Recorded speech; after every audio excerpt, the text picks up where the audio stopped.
Well, we have seen some harvest activity over the last couple of days, but it has been slow going. We talked to Mike Zwingman of Central Valley Ag, his thoughts from an agronomic perspective.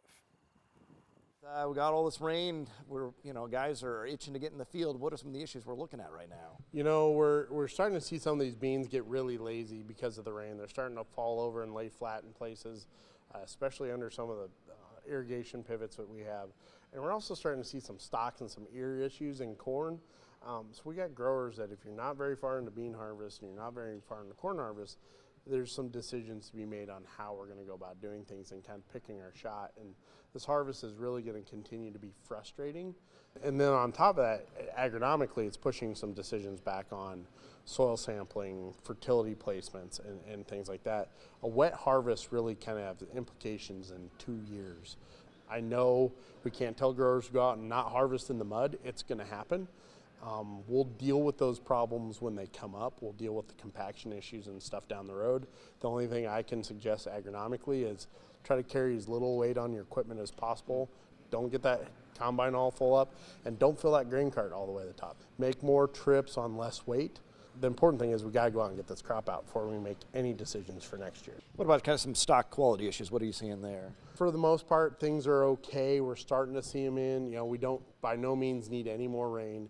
We don't need a whole lot of windy days.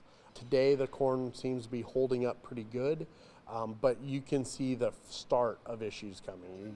That stalk is getting softer, a lot like we need the shanks to break. We need ears to point down. We don't need those husks holding water anymore, causing us some ear issues. We just need the weather to kind of straighten up. Work with your trusted advisor or your crop scout. Have them go out and do those push tests and pinch tests for you. And like I said, always be kind of evaluating where the biggest crisis is and go after those fields first. You know, are we looking at any problems with moisture or having to dry down corn? I mean, certainly guys don't want the added expense in a year like this of having to do something like that. So far, I was talking to a grower who just before this last set of rain picked some dry laying corners over in the Seward County area. You know, that corn was fairly dry, 15, 17, okay. 18. Okay. Some of the fields we've been out with our trials in the RD department, we're finally getting corn below that 20. With the weather we have, and if you have good bin floors and we get that corn 20% moisture, I would say pull the pin, all bets are off. Go ahead and get it, because we still have plenty of time with good dry air and a fair amount of heat to put air on some corn and naturally dry it in the bin.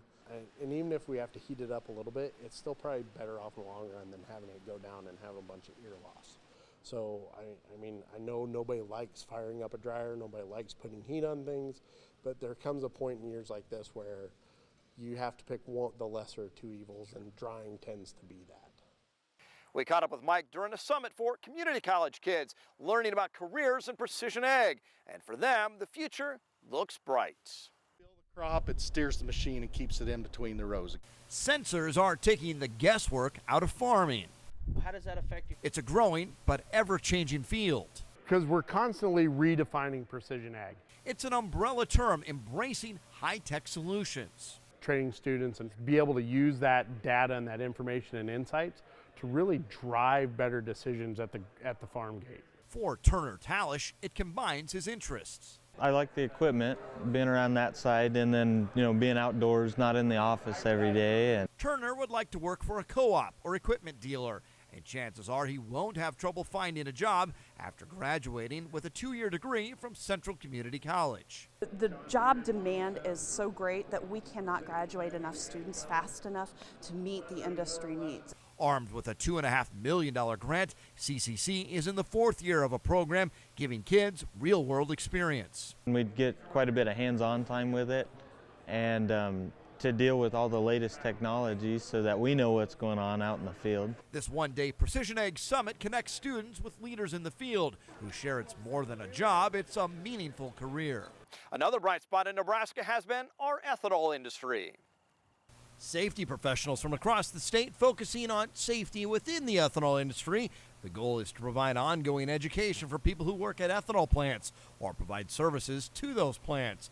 Nebraska Ethanol Board Administrator Todd Sneller says it's important for workers to stay updated on all the latest environmental, health, and safety rules as they constantly change in the industry.